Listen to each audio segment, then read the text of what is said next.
I guess I was 12, maybe 11 or 12 when I got really scared watching that movie It, which my parents just let me sit and watch. And this clown came on the Yeah, screen and Tim it's like, Curry, man. Tim oh Curry. yeah. He scared the shit And out of a lot of people with that performance.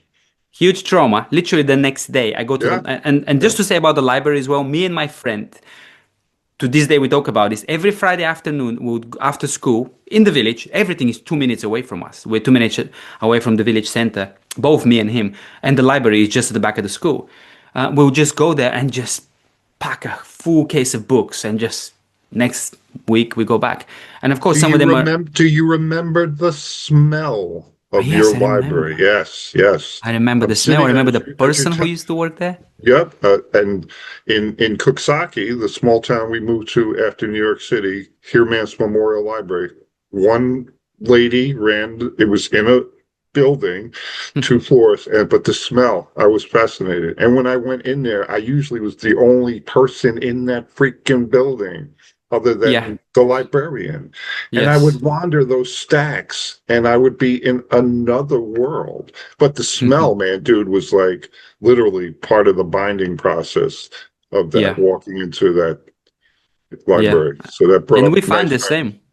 We Yep. found the same that Friday afternoon, sunny outside, beautiful weather. We were the only two kids, me and my friend, because we're kind of nerdy kids, who would just bury themselves in Yep. the Yep.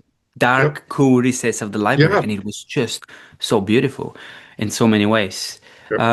And we'll later, when we grew up a bit more, we started to take time to read some forbidden books. There was one book about intimacy, and it was called The Man and the Woman Together or something like that. It's like some old communist version of whatever. It wasn't a novel. It was to do with sexual intimacy. And we were like, okay, you keep an eye, she's coming, and I'll be around the corner here reading this book. There Yeah, was not sure. even pictures. It's Hmm.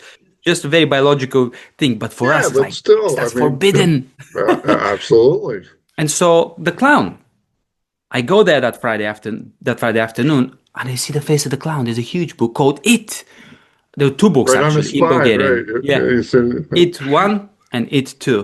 And I was like, can I have this one? Because I was too short, I was too small to right. reach it. Mhm. And she looked at me and said, no, Oh, you're too young for that. I said, no, no, please. I read books like that.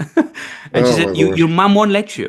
And I said, Yes. please call her. So she picked up the phone, librarian, who lives on our street actually, and talked Oh, to my mom.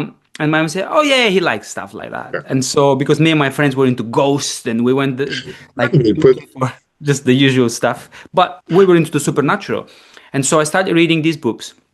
And the more I read them, the more I discovered something beautiful, which Stephen King is an amazing writer. He absolutely. describes the inner world, the outer world, such a beautiful way. But also there was the darkness there, and I fed both. I fed the desire for the beauty, for the yes, someone sees me. He's just like me. He's a boy like me. Yeah. A small Yep. town, the band of friends, everything. He's got it.